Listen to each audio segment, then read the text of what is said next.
Broadcasting from the business capital of the world, this is the Podcast Business News Network. And welcome back, everyone. This is a question for parents of children pretty much of any age. Here's the question. Are you afraid of your child? Now, I know right away, most of us are going to say, no, it's a child. I'm an adult. Come on. What are you talking about?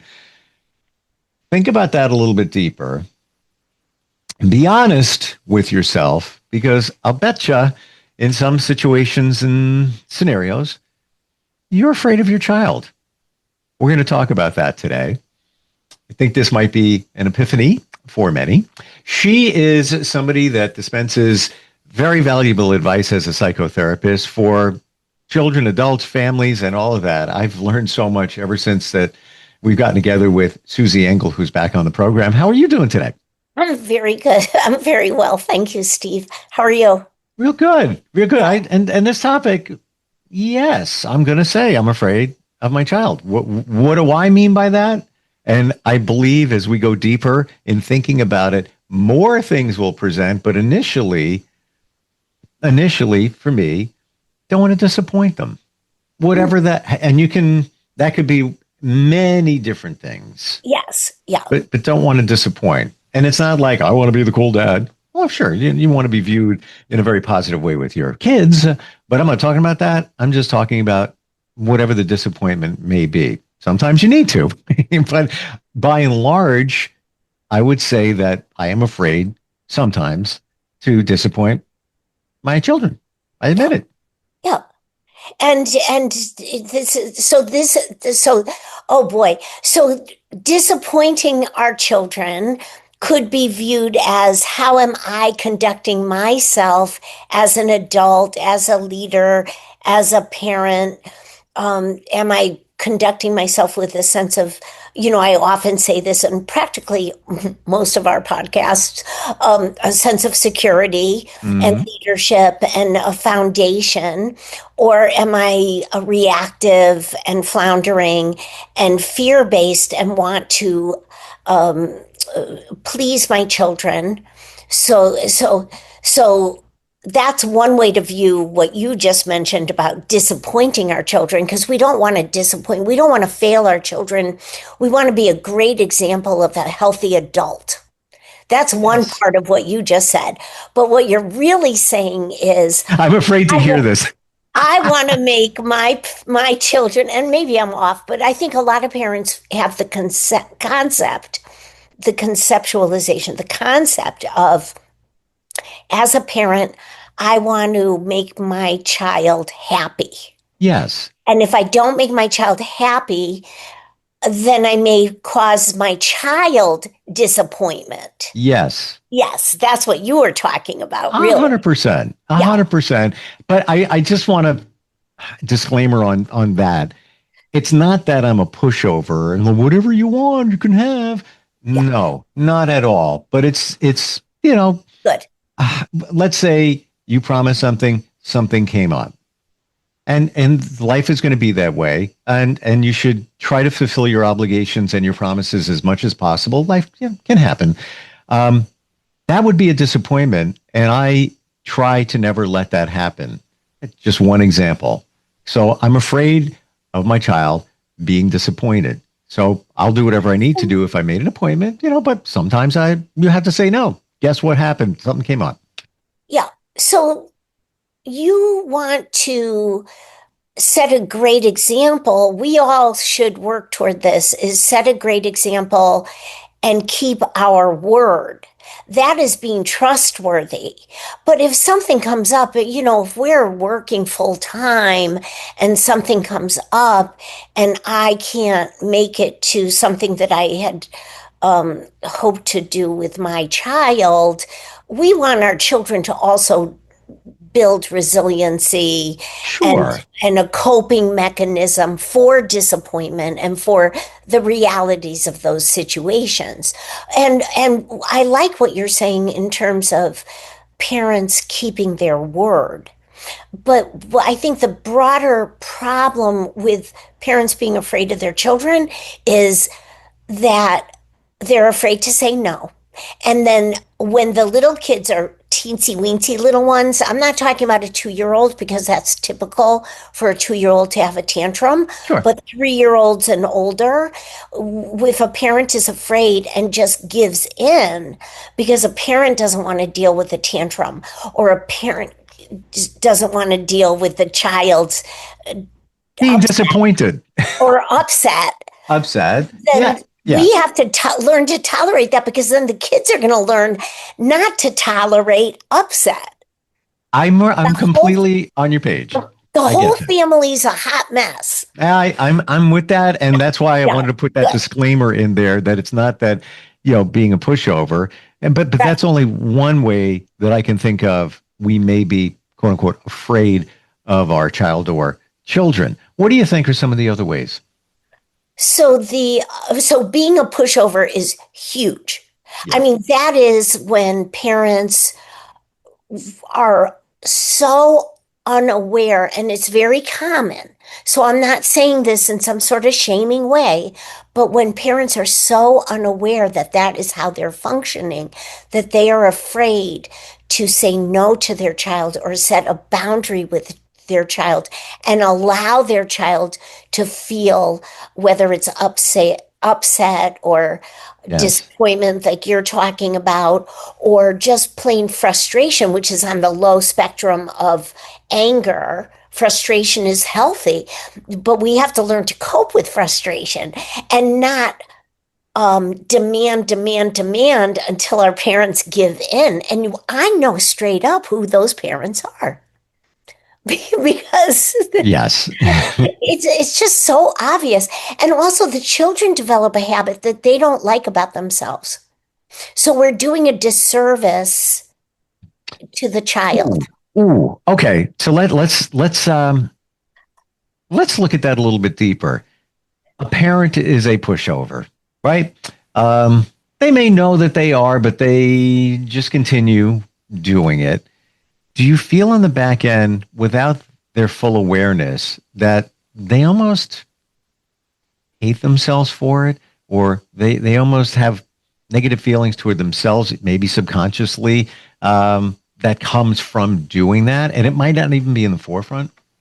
I don't think that they have, it's totally not in the forefront. Yeah. But I think what this feeds into is on the child side, and then we'll go to the parent side.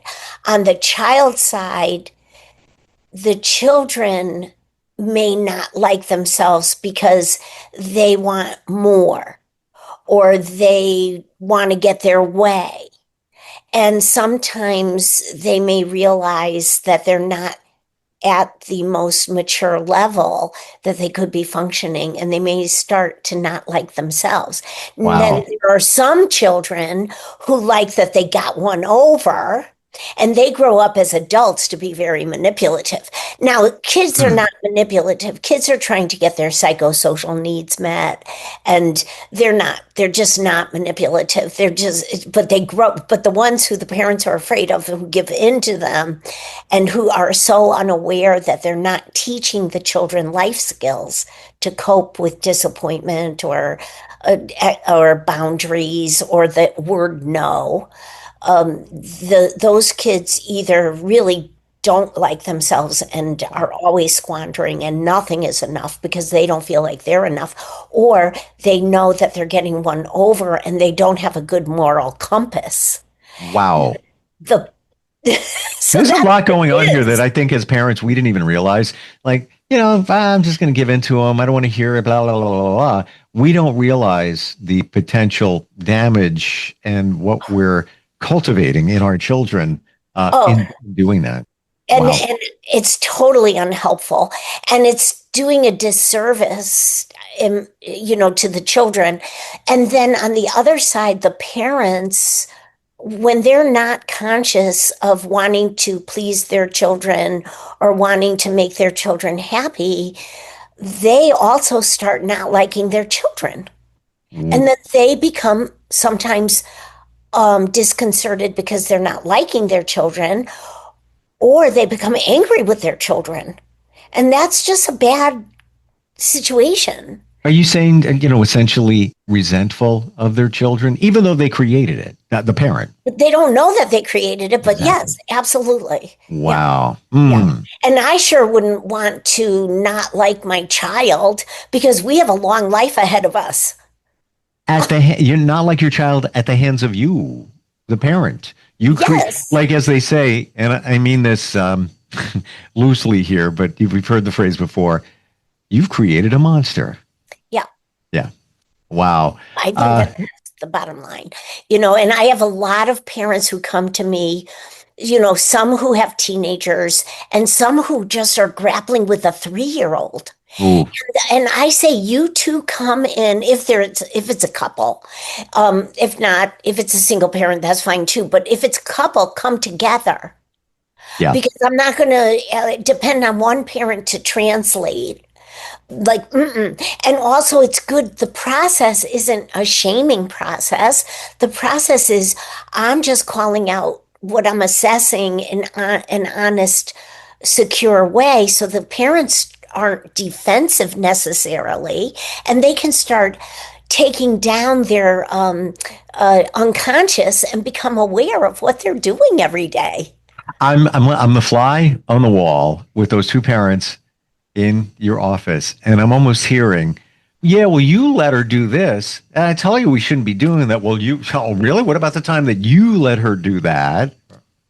Yeah.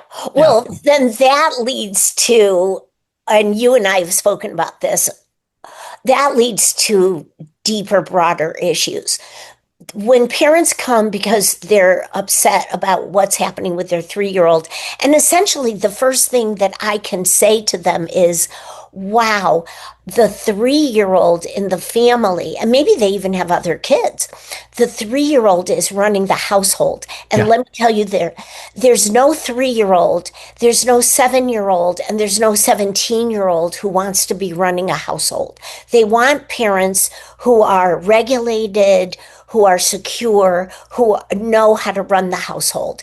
And that gives them a sense of security and foundation of trust. And that gets the parents a little bit like, oh. And sometimes the pattern of them interacting gets into the arguing, but that goes back to their own attachment patterns. And I get into that with them too, but that's not today's discussion. But isn't it amazing? And this is all real. Oh my gosh. How you may want to give your child some freedom, some latitude in situations, but the more you realize when you put up the boundaries and you reel it back in, how it is eventually for the better. It can be uncomfortable as a parent at first, laying down the law, if you will, but and it took time to figure this out. That's what they want. They need and want structure, right? And they feel good. I once worked with an 11-year-old boy. So he kind of looked like a 10-year-old, but he was 11. He was really just a gorgeous child, right? And the parents were really struggling because they were worried about his addiction to his devices. And this is a while ago. This is like 10, 15 years ago. And the dad literally said to me, I think I'm just going to have to, and the cell phones and the tablets, it's a toxic business model. It is designed for addiction. So I don't think that he's wrong to worry, or the parents are wrong to worry about the kid's addiction, because that's the model of the business. It's just a toxic business model. But the issue is the dad was convinced that when he set a boundary about time spent on the device per day, when this was limitless until now, that he would have to take all of his vacation time and literally be home with his child to help him detox from the electronics. And so I said, I don't think so. I think you don't have enough faith in your child. And I think the child is going to adjust a lot better than you think. And if not, you're going to have a plan when he has a tantrum to be regulated and to stick to your plan or protocol and just power through it for your own sake as a parent. And then the child will get used to this quicker. And Mm. guess what? They came in the next week and I asked the child, how was your week? He said, Dad and Mom talked to me and I knew they were heading in this direction. And quite frankly, it was the best week I've had in a couple of years. I felt really creative. I Wow. wrote some music. I practiced my bass guitar and I haven't been practicing for a really long time. And I really feel good. And the parents were just shocked that they didn't have to take vacation time. So it's much easier to set boundaries than just not cause um, a challenge for your children. And not to say it's not going to be a little challenge in the beginning. And right. Been there, done that. My son, who, by the way, is now a sophomore in college, and all that device time that, I kind of bucked a little bit, he's studying cybersecurity. So Great. let him do that. But Beautiful. when I squelched the screen time, it was like an addiction. Like you're taking away what my lifeblood here. It can be a little uncomfortable, but it's better on the back end. Yes. And the little children who are growing up not knowing how to be considerate in a family dynamic. If I want a bowl of ice cream, I'm taught, oh, I would like a bowl of ice cream. Would anybody else like a bowl of ice cream? And let's serve everybody else first. And that's called consideration. Oh, I have a kids group, and a lot of times I'll ask, did you ask your caregiver if they're adopted or whoever their caregivers are? Did you ask your parents if you can help them with something? And some of the kids look at me like I've got a third eye. Like they would just ask if I can help with anything, and that becomes part of our goal in the children's group to start learning how to be considerate of others. And if you see something, it's not a petty thing. Well, it wasn't my cereal bowl. It's no, it's the family sink. Like everybody can clear the sink in the kitchen. So what are other ways that we may be afraid of our child or children? Now, we identified a few here. Are there other ones? Well, I mean, I think that there's a lot of establishing rewards that backfire for parents. Oh, how do you mean? Well, I mean, and consequences too. I mean, I'm just not into it. I think that a lot of children are rewarded for doing things that ought to be just expected of them. Well, okay, that's a classic situation, and I read a study recently, and I could recall it and look it up because I save everything, where Gen Z is now expecting praise here, there, everywhere. We should be praised at work for a good job, but of course, but they've been conditioned. And if you remember, I don't know, go back 10, 15 years or whatever it might be, there, could be an athletic event. And even though you didn't score high, everybody gets a trophy. No. Well, no. that's what I'm speaking to that. Yes. I'm speaking to praise for doing things that should be expected, but also if I am in a learning process as a child and I know I did a good job, external reward sucks the life out of internal fulfillment. So you mean if you're looking for external reward, if you're looking for it, it takes it away from you validating yourself. I feel really good about myself. Like I figured out the Rubik's Cube. I figured out the Rubik's Cube isn't a good example, but I figured out how to do my homework without being told. I figured out how to do my morning routine without a list and rewards for it. I figured out, and that gives an individual a good feeling. Now, I am saying the external rewards blindside that whole inner fulfillment. Well, Because then kids do things, and I'm just going to say this sentence, kids do things wondering, what am I going to get for it?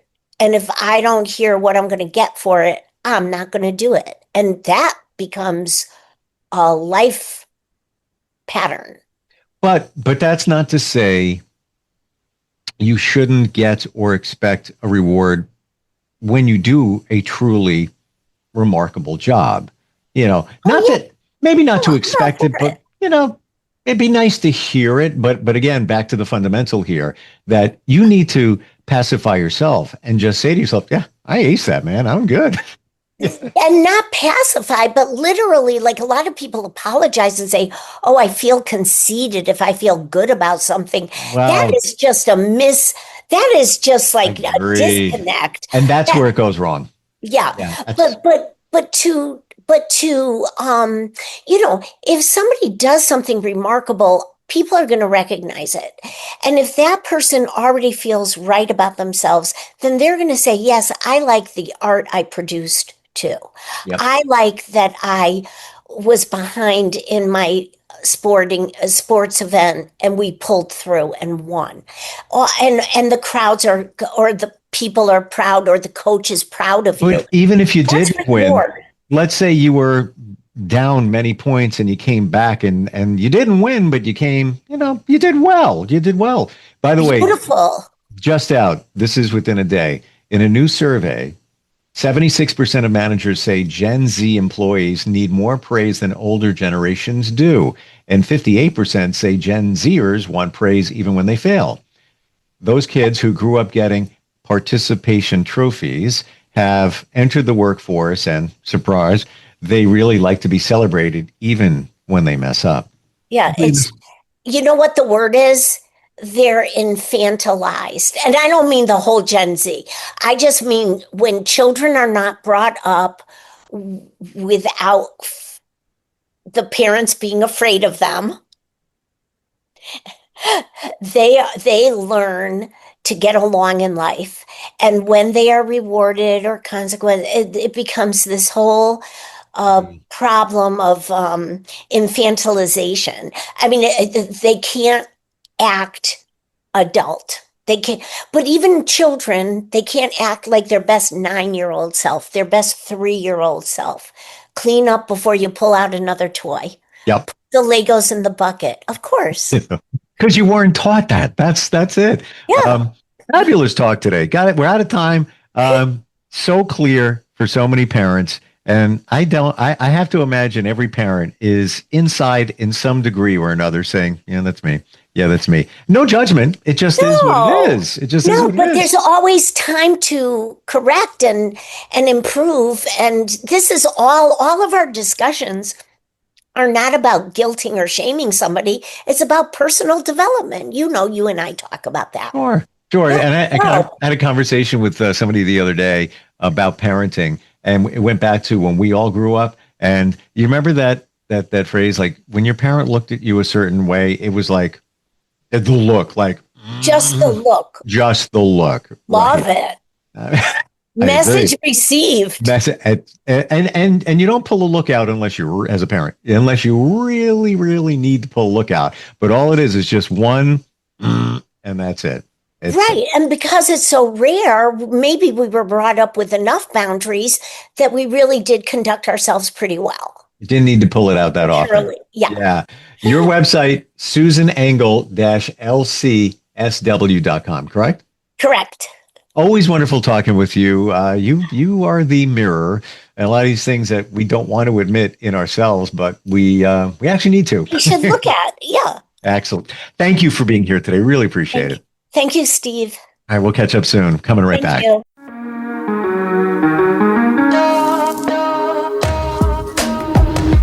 Broadcasting from the business capital of the world, this is the Podcast Business News Network. Adopt US Kids presents Multiple Choice Parenting. Your daughter just had her first breakup. Do you A, put yourself in her shoes? How could he do this to you? And for Sheila, she has split ends. B, console her? Oh, sweetie, this is going to happen a lot. 4, maybe 5 more times before you get married. C. Take charge. Got to get this all straightened out. Give a little talking to, man to man, mano a mano. Hey, Steve! Is now a good time? No? Okay, no problem. Bye. Or D. Help her find a new boyfriend. I know a great place to meet boys. The internet. Nice, single boys. Never mind. How about some ice cream? As a parent, there are no perfect answers. But you don't have to be perfect to be a perfect parent. Thousands of teens in foster care will love you just the same. For more information on how you can adopt, visit adoptuskids.org. A public service announcement from the U.S. Department of Health and Human Services, Adopt U.S. Kids, and the Ad Council.